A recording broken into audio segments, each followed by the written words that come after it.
Hi everyone, it's Carl here and welcome back to the channel where we break down immigration, jobs and life in Canada. If you're new to the channel, thank you for being here and please consider subscribing to the channel as it really helps to grow the channel. And if you have already subscribed to the channel, thank you so much for the love and support. Now, in today's video, we are going to take a deeper dive into Canada's recent and controversial stance on immigration and the huge impact or effects that it is generating so far. Now, as many of you already know, earlier this year, Trudeau's government shocked many by capping foreign student visas, tightening restrictions on temporary workers, and even reducing permanent residents targets. Now, these moves are already hitting the higher education sector hard, and experts are saying that other industries that are reliant on newcomers and students are next. So this has many people questioning the immigration policy changes. Some are actually wondering whether this is the actual solution to Canada's housing and economic challenges, or if these immigration policy changes are actually creating more problems than it solves. So on this channel, we are going to break it all down and look at some real world examples, some quotes, expert quotes, and also look at how these policy changes are reshaping Canada. Stay tuned.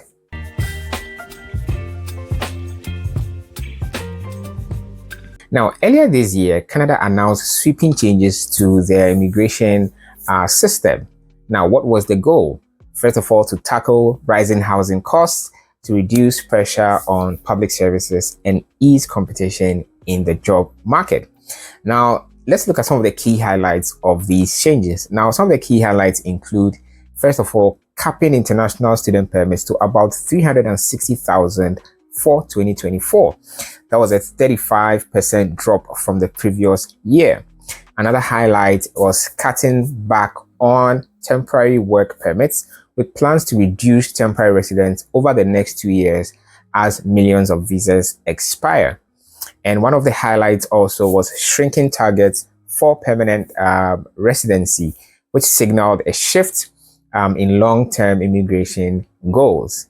Now, as many criticize these immigration policy changes, the immigration minister, Mark Miller, actually defended these moves, saying the numbers of visas reserved for people coming in internationally are still very high. No one can convince me that with the numbers we have now and the responsible measures we've taken, we've completely asphyxiated the market. Now, even though he said that, the reality on the ground tells quite a different story. So let's explore these changes and how they are already impacting Canada's higher education sector. Now, as many of you already know, Canada's immigration system has historically relied on newcomers to support various industries, including education. Now, the sudden cuts in student visas, along with reduced temporary worker permits, have created a ripple effect, causing anxiety among institutions that previously depended on international students for both financial and academic growth. Now, the push to limit these inflows stems from the country's growing concerns about housing affordability, right? Now, by reducing the number of immigrants and temporary workers, the government hopes to alleviate pressures on Canada's overburdened housing market. However, the unintended consequences are already becoming evident, especially in education, where a substantial drop in enrollment and program offerings is being seen. Now we're going to dive deeper into that. Now let's start with higher education, which is the first industry to actually feel the brunt of these changes. Now, just a year ago, international students were fueling record enrollments, bringing billions of dollars into the Canadian economy. Now today, colleges are actually suspending programs, cutting jobs, and even phasing closure. But let's take a closer look with some examples. Sheridan College in Brampton has actually suspended 40 programs and implemented layoffs to balance its budget, as reports have shown. Another college, here that we can use as an example is Mohawk College, that is planning to lay off between 200 and 400 employees. Now, that is huge. That means 200 to 400 people are going to be losing their jobs. Another school to look at is Seneca Polytechnic. That is also quite well known. And the reports show that Seneca Polytechnic has actually closed an entire campus.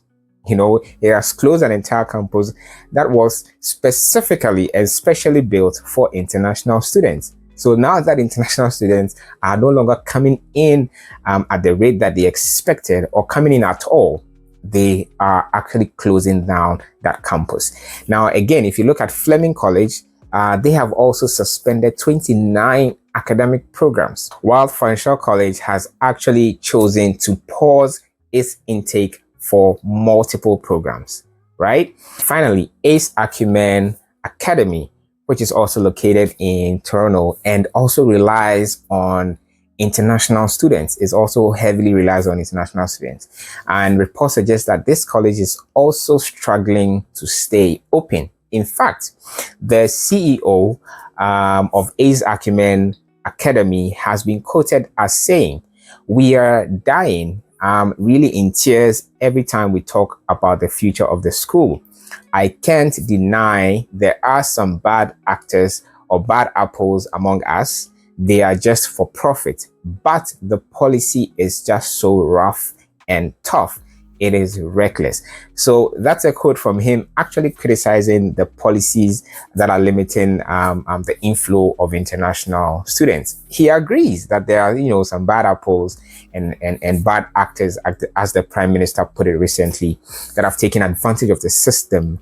But he also says that, the policies are rough and tough. And he fears that Ace Acumen Academy might actually have to close down. But the fact is, these colleges weren't just educating students, they were also major economic engines for their communities. For instance, Ace Acumen's partnership with another college known as St. Clair College funneled in millions to Windsor, Windsor, Ontario, which is a city that has been grappling with high unemployment rates.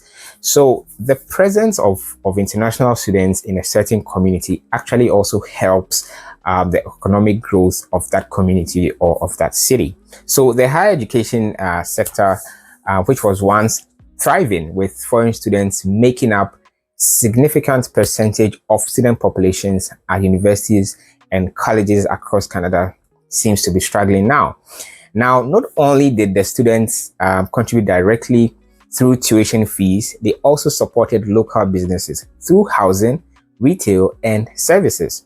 So the rapid growth of foreign student numbers over the last decade helped to prop up both small and large cities. That's just a fact, right? So now that the government has restricted international student permits, smaller colleges are actually facing threats of closure. Now, institutions that had also expanded their offerings and hired new staff and built new campuses, as we have seen in the examples above, are now finding themselves in critical situations where they have to now cut programs, lay off staff, make some adjustments to their course offerings. And for example, Mohawk College, which had been heavily reliant on international enrollments, are now considering job cuts. Reports actually suggest that the job cuts are actually underway as the school is facing a substantial decline in student numbers. But, not all schools are feeling the pain equally. While smaller private colleges like Ace Acumen that we've mentioned are on the brink of closure, larger institutions like Conestoga College, I'm sure you've heard about Conestoga College.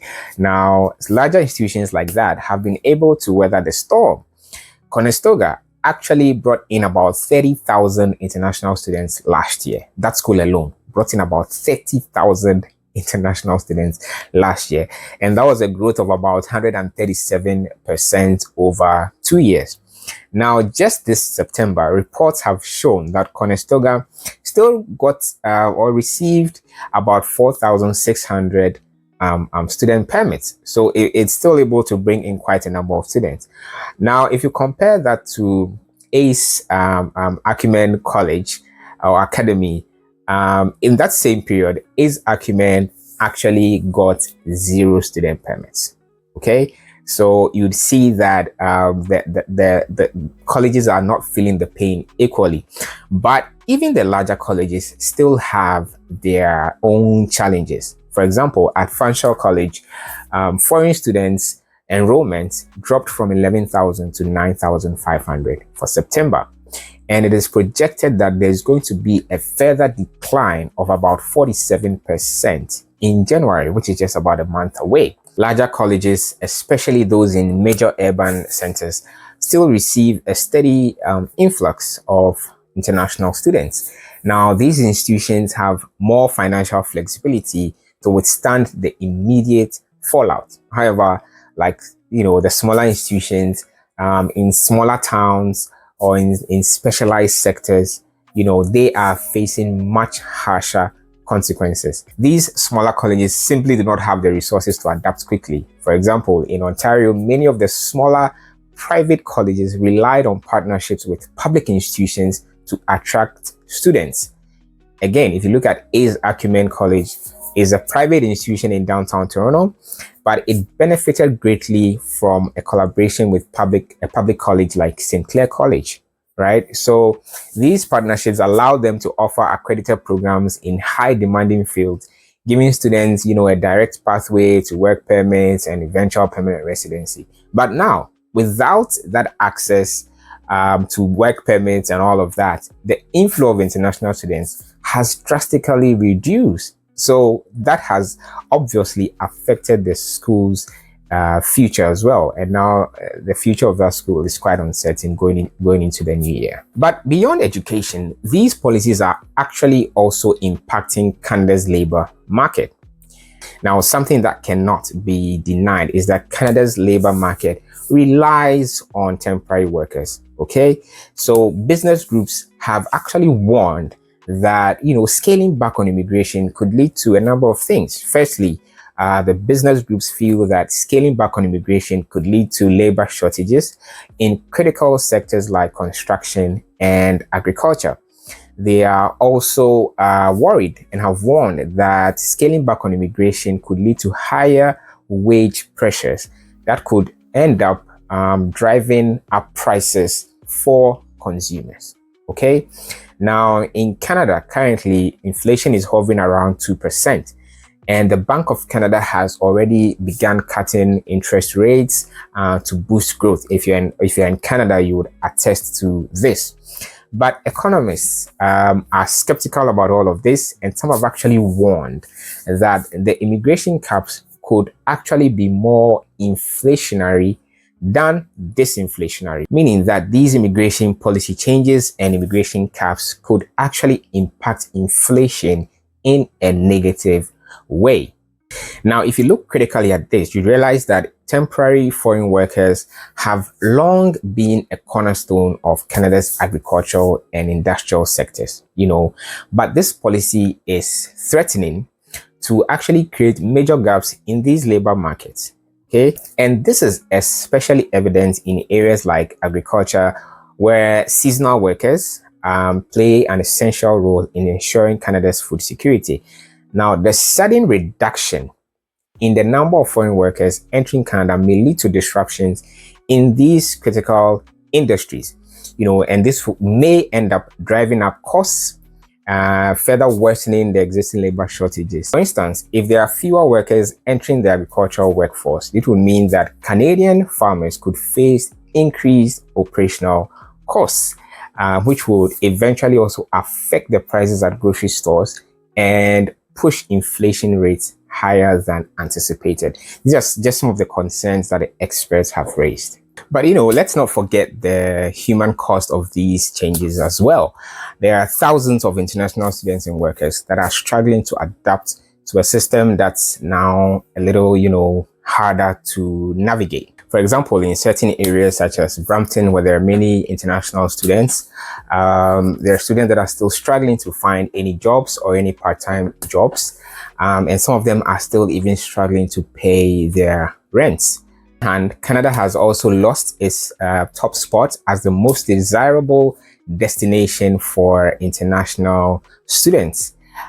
There are consultants, immigration consultants, that have actually said that they have stopped receiving applications for Canada as many students are choosing countries that have more predictable policies and opportunities. You know, many international students had planned their entire careers around the idea of studying in Canada and eventually gaining permanent residency. But, you know, with these policy changes, they face an uncertain future. Many are now leaving Canada. Many are now leaving in search of more stable opportunities elsewhere. Countries like Australia and the UK are now beginning to appeal to more students because of their seemingly more flexible visa policies that seem to make Canada less attractive. Also, in addition, international students who remain are actually facing significant challenges in finding affordable housing and adequate job opportunities. So the big question is the plan working? Are the policy changes and the immigration shakeup actually solving Canada's problems or challenges? Now, on a positive side, you know, rents have actually started to fall for the first time since the pandemic. You know, so this is also suggesting that there is reduced housing demand. You know, at the height of the international students' influx into Canada, the demand for housing far outweighed the supply. And you know, where there's more demand and less supply, prices will go up. And that's what exactly happened in the Canadian housing market. Now, as these policies are kicking in, the demand is actually reducing and renting costs are also plummeting. But on the other hand, there are some negatives that others have also highlighted, which is that industries like education, labor, and local economies are also struggling, and this is also hard to ignore. In fact, colleges in Ontario estimate that these immigration policy changes could cost schools up to 1.7 billion Canadian dollars over 2 years. Okay, so in as much as the policy has its positive side, it also has its negative side. You'd expect that for anything, right? Pros and cons. So while some are arguing that these policies are restoring balance, others also worry that Canada is overcorrecting and hurting its reputation as a global leader in immigration. What do you think? Are these immigration caps and cuts a necessary step to ease Canada's housing crisis? Or are they a reckless move that's doing more harm than good? I want to hear from you. Let me know in the comment section below, and do not forget to like, share, and subscribe for more updates on immigration and life in Canada. Thank you for watching, and I'll see you in the next video.